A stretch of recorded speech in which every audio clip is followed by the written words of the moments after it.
All right, everybody, you are in the right place for the Progressive Care 2019 Annual Earnings Call and Business Update. Once again, let me say that for those who just joined us on the call. You are in the right place for the Progressive Care 2019 Annual Report, Earnings Call, and Business Update. Now, before we get started, I would like to read the forward-looking... Conference recording started. The forward-looking statements mean that the statements contained herein that are not based upon current or historical fact are forward-looking in nature and constitute forward-looking statements within the meaning of Section 27A of the Securities Act of 1933 and Section 21E of the Securities Exchange Act of 1934. Such forward-looking statements reflect the company's expectations about its future operating results, performances, and opportunities that involve substantial risks and uncertainties. These statements include, but are not limited to, statements regarding the intended terms of the offering, closing of the offering, and the use of any proceeds from the offering. In this call, when used herein, the words anticipate, believe, estimate, upcoming, plan, target, intend, and expect, and similar expressions as they relate to Progressive Care Incorporated, its subsidiaries, or its management, are intended to identify such forward-looking statements. These forward-looking statements are based on information currently available to the company and are subject to a number of risks, uncertainties, and other factors that could cause the company's actual results, performance, prospects, and opportunities to differ materially from those expressed in or implied by these forward-looking statements. So once again, you are in the right place for the Progressive Care 2019 Annual Report, Earnings Call, and Business Update. I'm joined by the Chief Executive Officer of Progressive Care, Shital Mars. Shital, the floor is yours for your opening comments and statements. Hi, everybody. It has been a very interesting 2020. I don't think anybody really expected for the world to change overnight, and yet it did. Because we are an essential service and we are open and continuing to provide care to our patients and an increasing number of patients who are seeking out our services, I do want to kind of keep this program really tight and focus on the financial statements and things of that nature, things that are more pressing in the near term. We will be discussing COVID-19 towards the end of this call and how it impacts us. But if I don't get to some of your questions, it's just because I want to keep this call pretty tight to the financial statements and those items, and then get to your questions in a subsequent interview and address those things. So just stay posted. We will get to everything. Even if it's not this call, I'll try to answer as many of those questions subsequent to this as I possibly can. So I want to go into the financial statements as I do on these calls. I want to start right away into the balance sheet. And a lot of you guys are going to be if you're looking at our balance sheets for the first time, a lot of these numbers seem to change pretty dramatically from year to year. So if you're not familiar with us, we did an acquisition in June of last year. That acquisition was of substantial size and adding about $16 million in revenue to our existing base. So we will be recognizing their performance from June 1st onward, not the full year, but June 1st onward. So a lot of this change that you're going to see here has to do with that acquisition of Family Physicians RX. I may refer to it as FPRX or 5-Star RX in this call, but they're all the same thing. Another thing that I want to quickly give you guys an idea about is how I'm going to be referring to the individual stores. So Pharmco is the flagship store. It's the original store of Progressive Care that's located in North Miami Beach. I will probably be referring to Pharmco as Pharmco 901, and that's because its address is 901 North Miami Beach Boulevard. So that's the main location that does about 25 to 30,000 prescriptions a month. Then we have Pharmco 1002, which is a smaller location in West Palm Beach. That acquisition we did in 2018. So that one I will be referring to as Farmco 1002. And then we have FSRX Davie and FSRX Orlando. They're one company. They have two locations. So I'll be referring to them as either FPRX or FSRX throughout this call. And I'll try to keep it consistent for everybody. But we kind of use FSRX, but their original name is Family Physician. So you might see it referred to in the document as FPRX for short.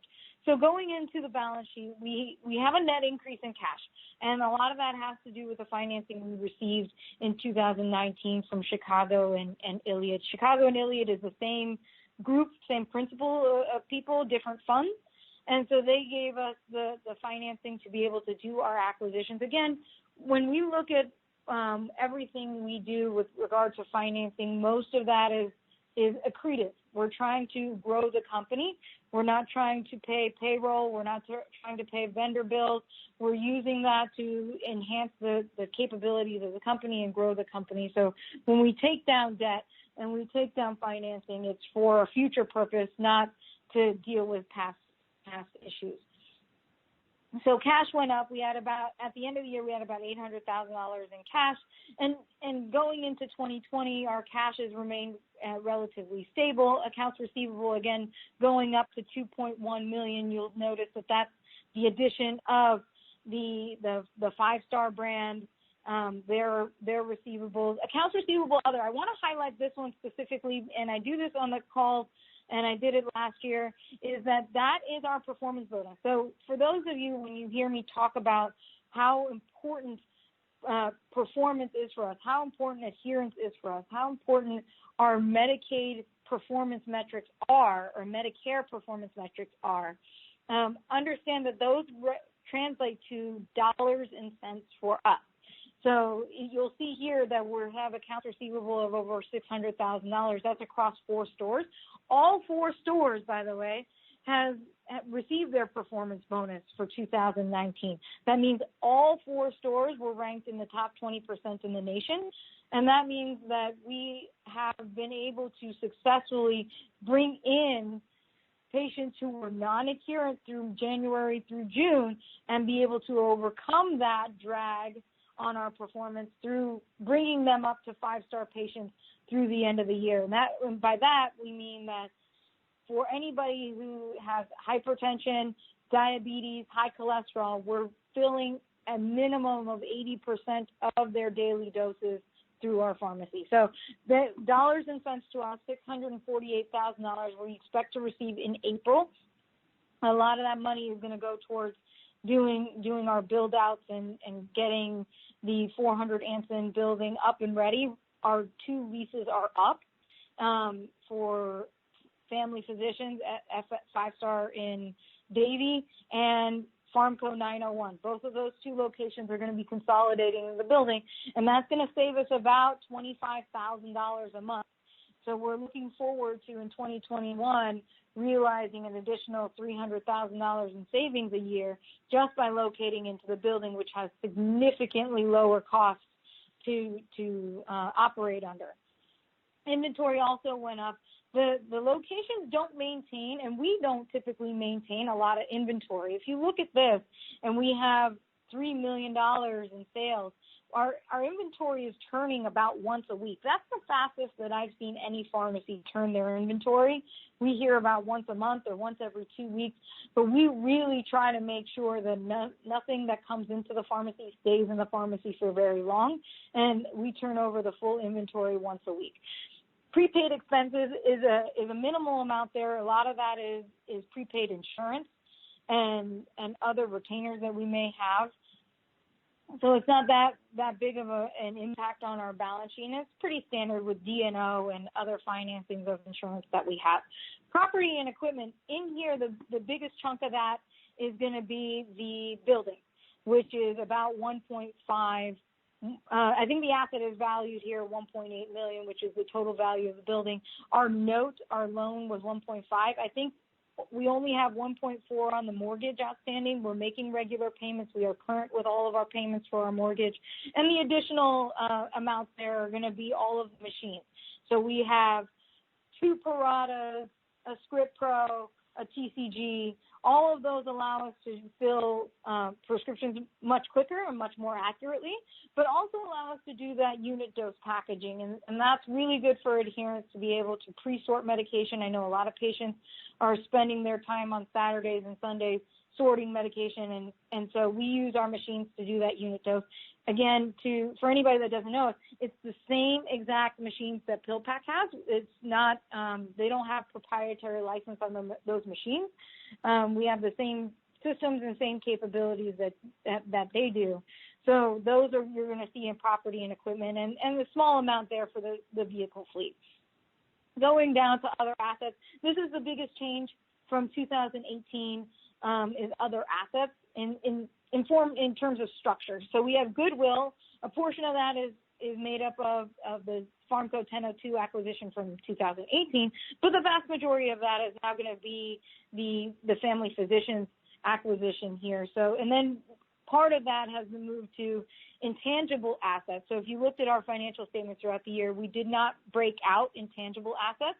We did so for the audit as we would normally do. We have about a year from the time of acquisition to finalize purchase price accounting, and we did so here for our December, for our fiscal year-end audit. So in intangible assets, we have a valuation here for the customer list, which is the patients and the prescription and the doctors. We have an amount here for the brand name, and we have an amount here for the non-competes that we had signed with prior management and prior owners. So that you will see here, and over time we will be amortizing those intangible assets. Going down further into the liabilities, the biggest change here, and I'm going to kind of make this short, the biggest change here between the two is two things. One, the addition of the acquisition.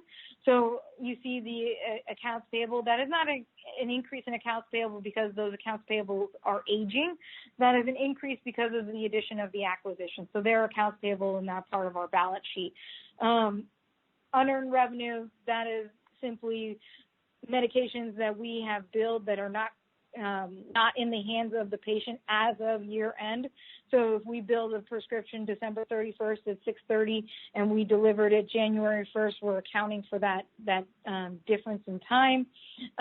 Capital lease obligations, those are the machines, the equipment, the automated systems. So then the other big thing to go into this is the notes. So you're going to see an amount here for derivative liability and notes payable. We took down about $4.15 million in notes. I apologize for that. $4.15 million in notes from Chicago and Iliad. Those were used to do the acquisition. We paid back in cash about $400,000 of that, so leaving us with $3.75. We have those notes are converting now, and I'll get into the amounts that have converted so far later on in this call. But the amount here you'll see is derivative liability is the amount we're anticipating as possible, and there's no guarantee here, but as possible expenses associated with converting that note into stock. Those are the possible liabilities here. Again, if we increase our share price and if we pursue other avenues of repaying that note, those derivative liabilities also either go down or become eliminated. Moving on to the consolidated statement of operations. This is a key source of pride for us. And I know you're looking at it and you're seeing the evolution of our performance on operations throughout the year. The reason why I say it's a key source of pride for us is we faced a number of headwinds in the beginning of the year. In the beginning of the year, a lot of plans and PBMs simply eliminated compounds as a covered item on their formulary. So what was a significant source of revenue in 2018 became very small, minimal in 2019. And we successfully replaced all of that income, all of those revenues with more stable drug drug mixes, so your standard medications became part of that. We also have increases here from the family physicians acquisition, and because of that, our gross profit margin percentage actually went up. So when we get to gross profit percentages of 25% or more, we are a total company profitable business. In last year, we got to 24%. I think this year we should be able to break through that 25% and be profitable as a full enterprise in 2020. That's what we're working towards. And another thing here is we did a lot of work with eliminating non-essential expenses. We did a lot of work with trying to find higher margin businesses, higher margin revenue streams to be able to supplement our income beyond just standard prescription medication. That allows us to branch off into the technology. And again, I'll talk more about the technology aspect that we're trying to get into towards the end of this call. So if you're looking at the statement of operations, we had over $32 million in sales, and that's I believe a 58% increase over 2018. And we're looking at a base of $40 million coming into 2020. So we're looking at, I apologize, you hear the phone ringing in the background. We have a base of $40 million. That's going to be from Pharmco 901, Pharmco 1002, and family physicians. What that does is that's not including any expectation for growth. So if we do nothing and everything stays the same, we would be at $40 million. Now, our company has not been known for doing nothing. We do have month-over-month, year-over-year increases in prescription counts, increases in revenue. So our expectation is to close the year somewhere between 40 and 44 million for 2020. And I'll talk a little bit more about how COVID-19 can impact that a little bit later.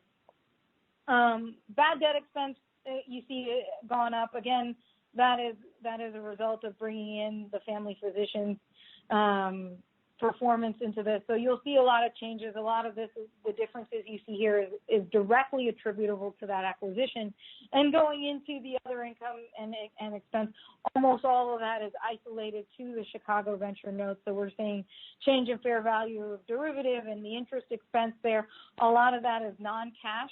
And so a lot of this loss that you see here is non-cash. And I want to go into what we have is EBITDA, which is about $478,000 in loss, which is a humongous improvement throughout the year. When we closed September, our EBITDA loss was over $800,000. So we had a hugely profitable fourth quarter.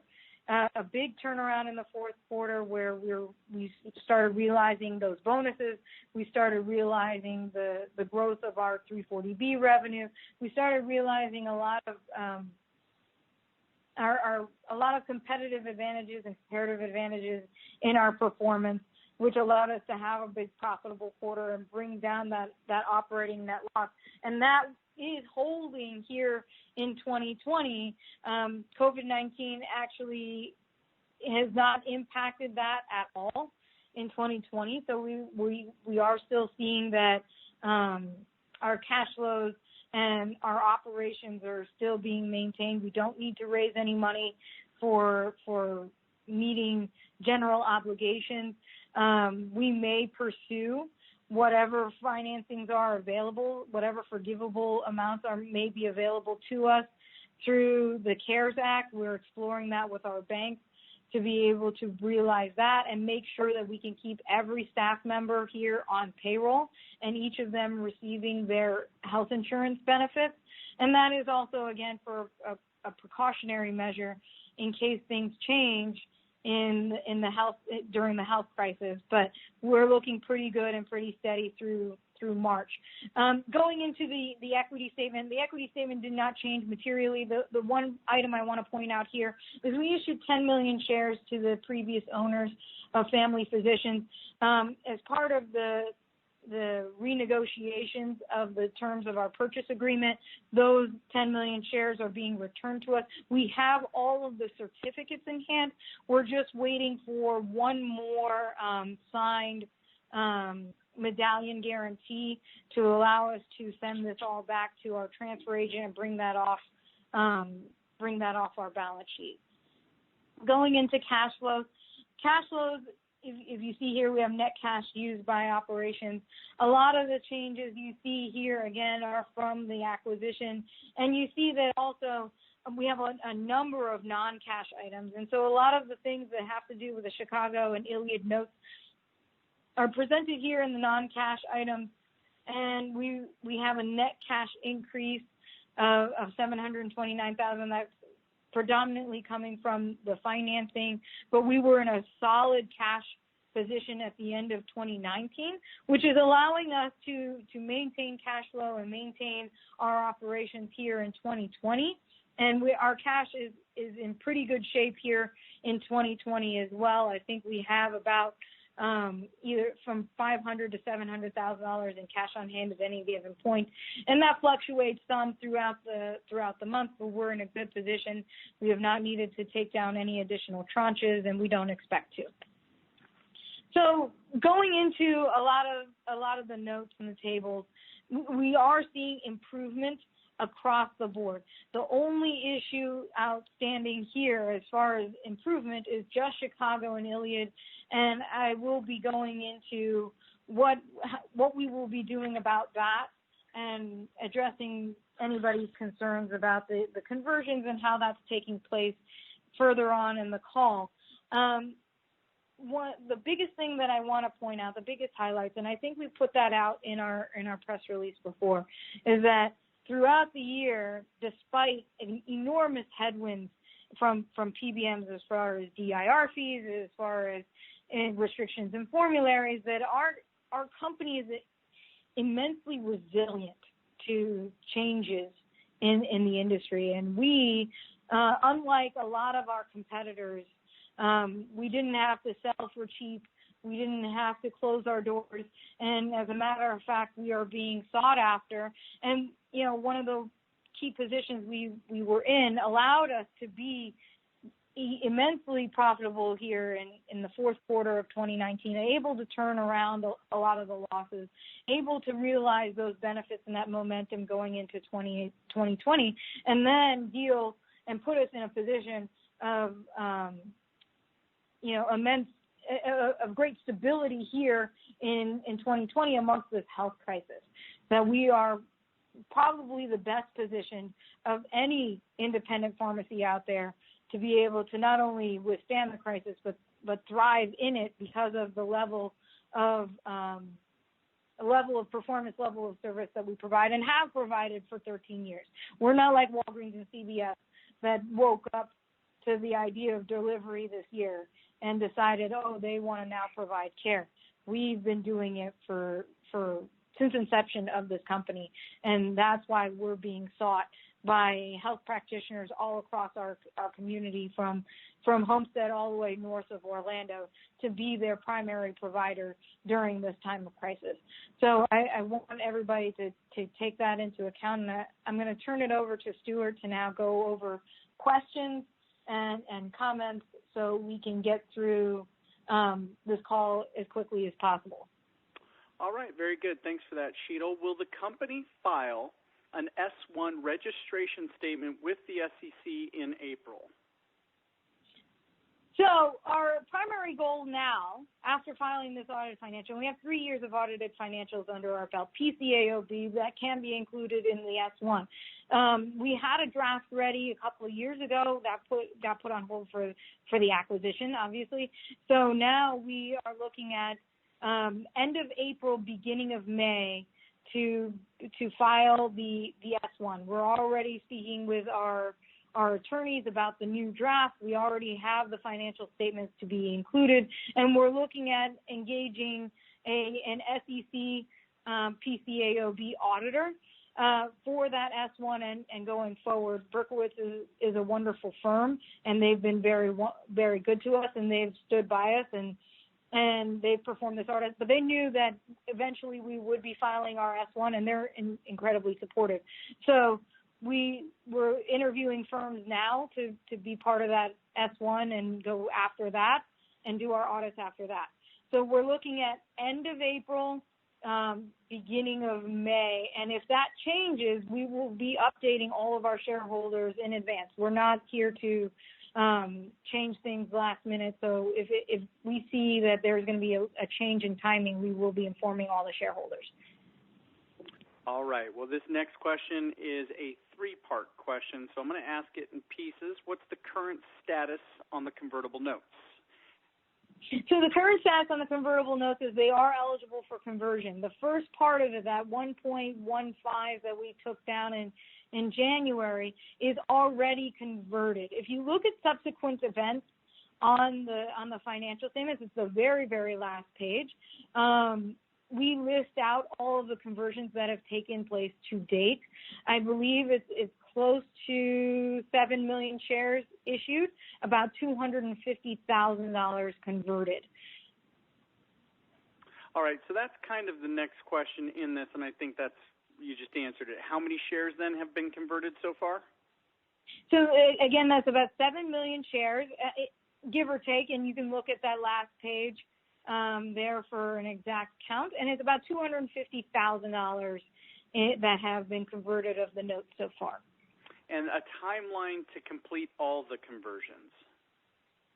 So we don't have an exact timeline, especially because our investor here has been incredibly gentle, surprisingly gentle with us. I think that goes to show you the value they place on our relationship, the value they place on our company, and how much they believe in our company. They have indicated to us that they're looking at the market conditions very closely. They're looking at us as an essential service, and they're being very gentle. And so they have elected not to do weekly conversions. They have only done monthly conversions in smaller amounts than we had anticipated. So the first one was $50,000. The second one was $100,000. The one after that was $100,000. And they have not approached us. And the last time they did that conversion was February 29th. They have not approached us for more shares since that time. So it's been about a month. They are looking at the long-term prospects of this. One of the things that I wanted to talk about with this is we've spoken to them at length, and especially in the beginning of receiving this financing, they were well aware that we were going to be seeking alternative financing that would be on better terms, that would eliminate the dilutive effect of their note. And they were very supportive of that idea. They wanted that. They're not going to be an impediment to us securing a financing under more traditional terms that will allow us to eliminate the debt and allow us to eliminate the derivative liability and have a more stable market for our shares. And so while we don't know the exact timing, it's monthly that they're doing conversions, we will be looking forward and have been approaching a number of different bankers and investors about the possibility of refinancing this debt or receiving financing under more favorable terms for the future growth of our company. And to that end, that's really why the S1 is so important, because once we become SEC registered, a lot of those terms open up for us, and a lot of these bankers and investors open up to us, and we can secure things on better terms. So that's what we're looking forward to going forward with this note. And as I said before, they've been amenable to not being aggressive in their liquidation of the stock. They've been very slow, and we have appreciated that and appreciate the fact that they understand that we're not a fly-by-night company. We're an essential service, and we'll be open through the duration of this crisis. Well, I do want to, as always, thank all of your shareholders and interested parties for submitting their questions. And, of course, many of you submitted this next question, so we're only going to ask it once. Shital, what is the impact of COVID-19 on your company's business? Sorry, Stuart, can you repeat that question? I apologize. Not a problem. What is the impact of COVID-19 on your company's business? Okay, so that's a really good question, and I want to spend a good few minutes talking about it. A lot of you have seen our videos. A lot of you are watching us on social media. The number one thing that we're concerned with is care, and our pharmacists our pharmacy are operating at full capacity. We're observing as much social distancing guidelines as we can.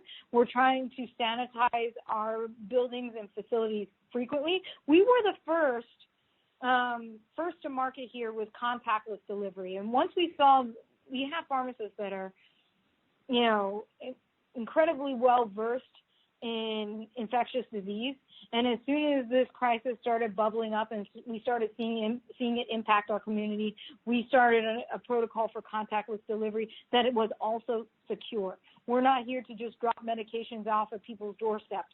So we're confirming identity. We're maintaining integrity of the medications, but we are not doing hand-to-hand transfers, or as much as possible, we're avoiding hand-to-hand transfers of medications so as to protect both our delivery staff and our patients. So as far as impact, in the beginning here, January, February, March, we were seeing an upswing in prescriptions. We're seeing more and more doctors seeking us out. We're seeing more isolation to our pharmacies because we offer that contactless delivery. We're not asking anyone to go through a drive-through.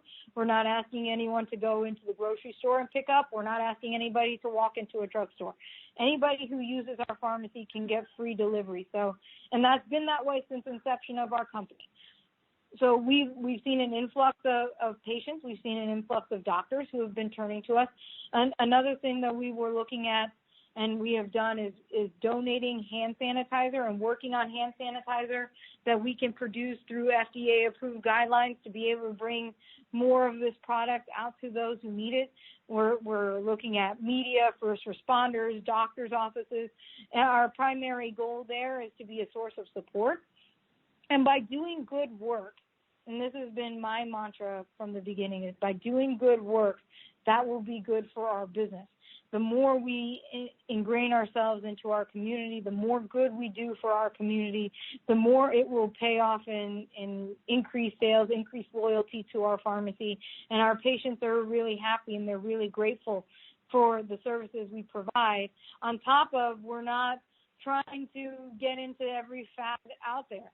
We're trying to make sure that every medication is going to a patient in need, that medications are going out appropriately, that we're curtailing as many abusive prescriptive practices as there are. We're trying to avoid any of the scam artists out there that are trying to take advantage of an intense health crisis.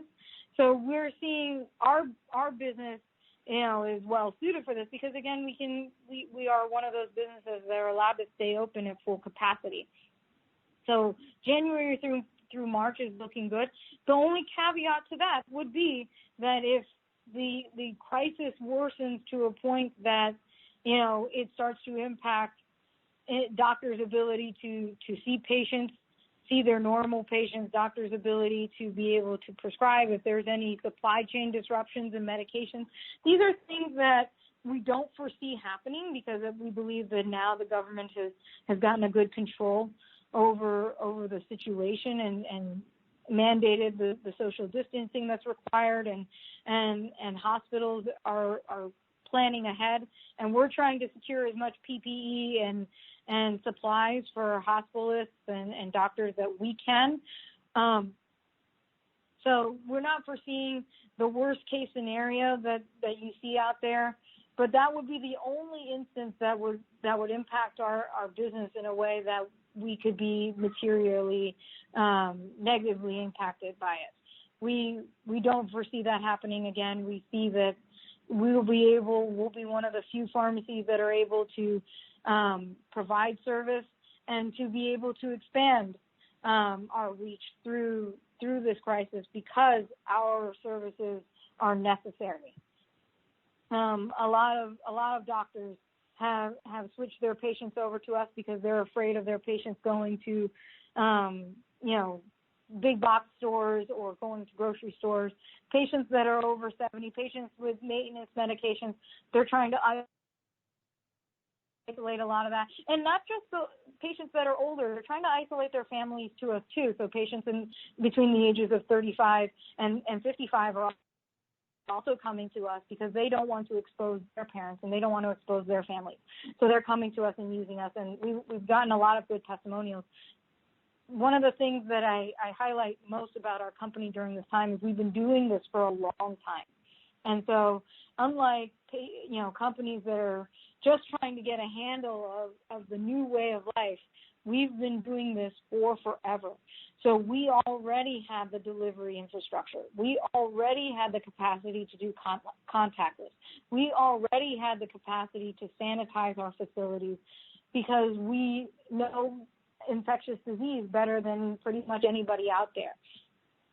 So when we went out to our doctors and reminded them, hey, get patients on 90-day supply. Hey, make sure that they are maintaining their maintenance meds, that they're taking everything, that they're monitoring their health and well-being during this crisis. They were really appreciative that we were leading, that we were proactive, that we were calling them and not waiting for them to call us. And we're reminding them that now is not the time to let up on monitoring their patients, because we also don't want during this crisis for their patients to have hypertensive events, preventable hypertensive or diabetic events that could lead to them going to an ER when ERs are already inundated with the sick. We don't want to expose patients to the coronavirus that don't need to be exposed simply because they were not adherent with their medication during the time. And we're staying proactive.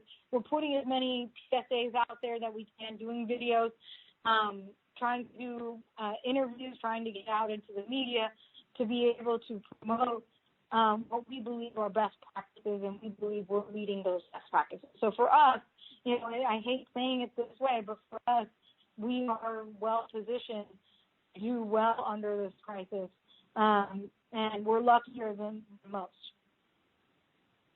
All right, very good. Next question then. When do you expect to start having full enterprise profitability? So we're looking at 2020. I think this year is the year for that. Last time we had full enterprise profitability, I believe, was 2017. And so we had a couple of years while we were doing expansion, and while there were increasing costs through DIRCs. So we're now looking at, because of our model. Okay, I think we're losing Shital just a little bit. Shital, I think you're on a cell phone. Maybe adjust your positioning. Hold on one second. Oh, we got you back now, Can though. you guys hear me? Yes, we do. Okay. So to answer your question, we're looking at 2020, this year. Last 2 years, we were aggressively expanding. And last 2 years, we had enormous headwinds from pharmacy benefit managers in the form of DIRCs. And that's front-page news. Everybody knows that was affecting the pharmacy industry all year in the last 2 years.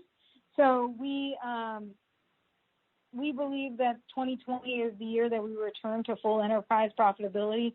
The pharmacies are, thank goodness, the pharmacies are doing well. As I just spoke about, the COVID-19 has not had a negative impact on our revenues or our profitability.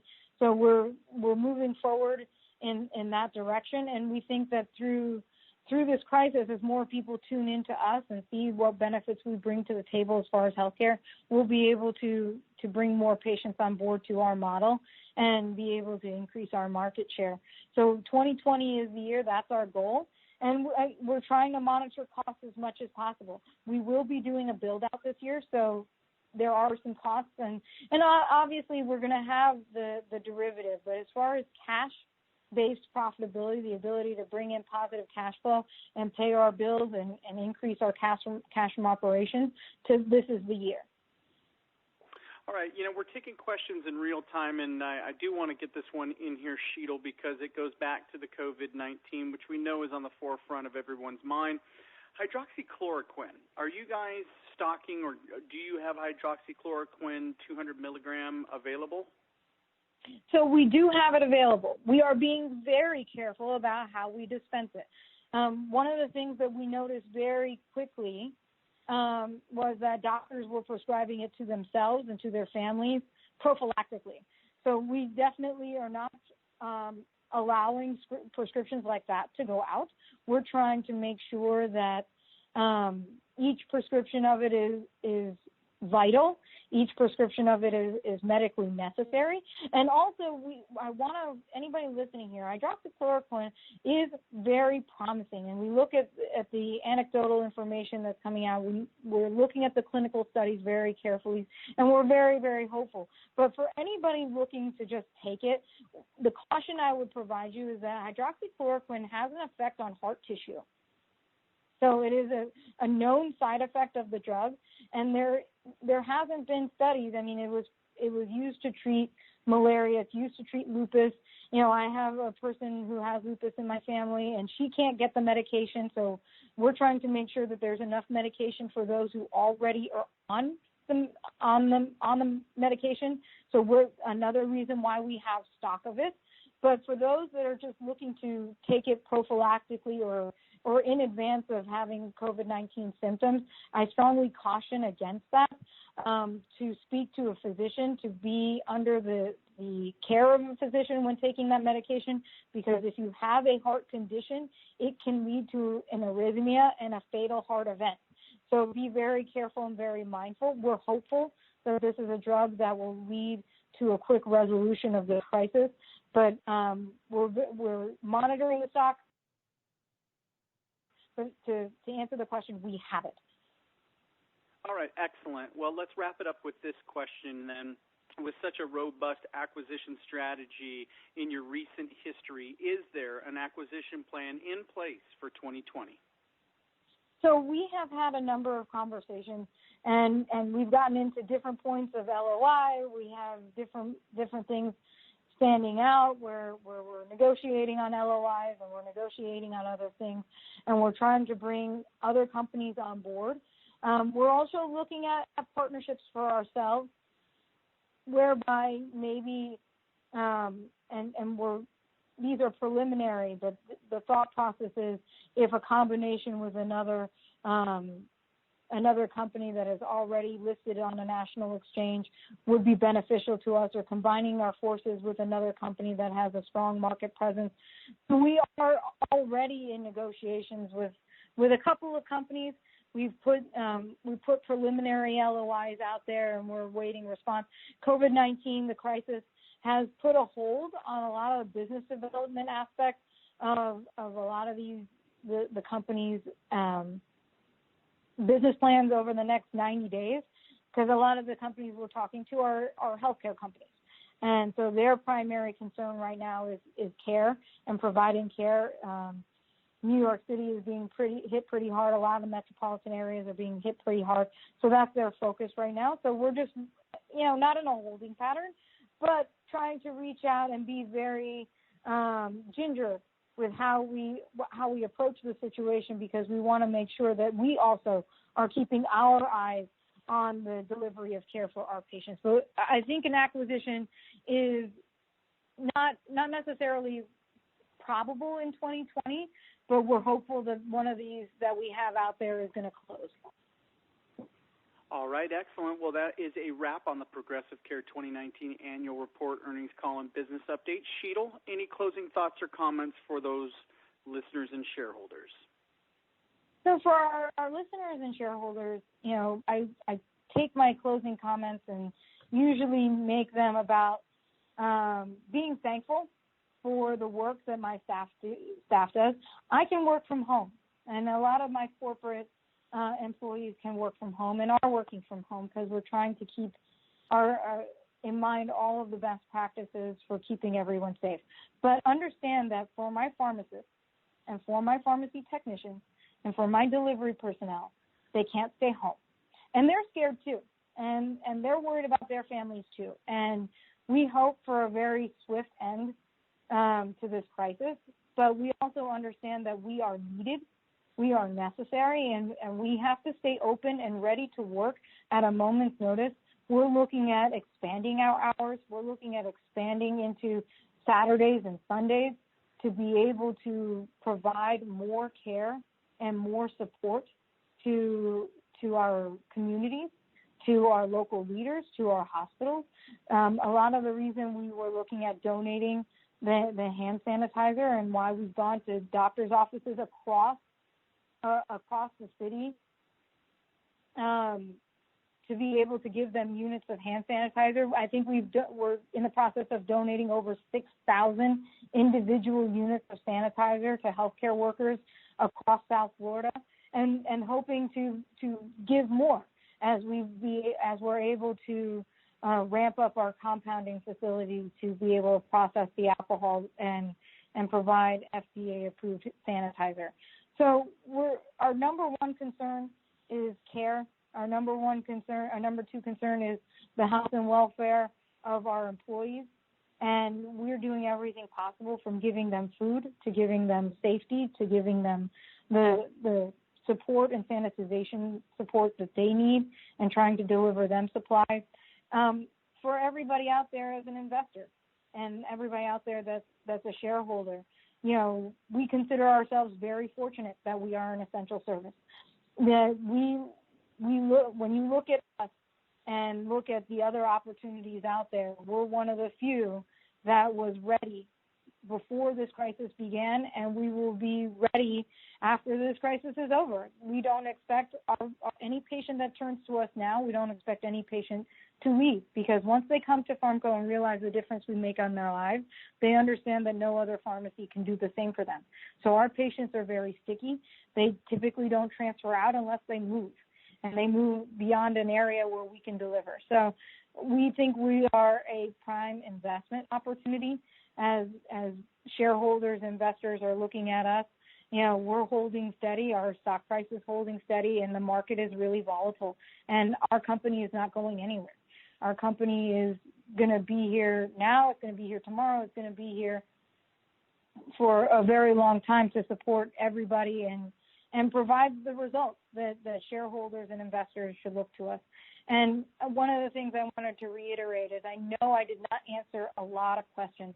We had a lot of questions about other areas of operation in our business, and I look forward to working with Stuart about doing an additional interview to be able to answer those questions. So just please keep posted, and please follow us on social media. Please follow our press releases and our filings and our website and all the information that we're putting out there. We also turn to us for information about COVID-19 if you're confused or if you have questions about that. We'll answer anything that you guys have and be at the forefront of this crisis and be able to capitalize on it once it's all said and done, to be a premier pharmacy in not just Florida but in the nation. So that's what you can look for from us, but just also take a moment and be thankful for your healthcare workers, for your food service workers, for grocers and police officers and media personnel that you may know out in your life that have to go to work and are risking their lives.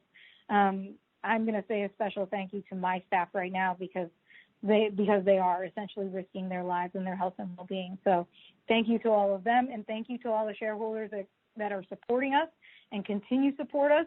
And we ask that you support us now more than ever because we feel like it's beneficial to you, it's beneficial to this community, and we're incredibly appreciative of everything that you've done for us. Thank you very much, and we look forward to talking to you in another 45 days with our quarterly results. Well, very good, listeners. Thanks for joining in, and please keep sending those questions in. As you heard from Shital Mars, we will be doing a follow-up interview here in the near future. Have a wonderful evening and stay safe out there.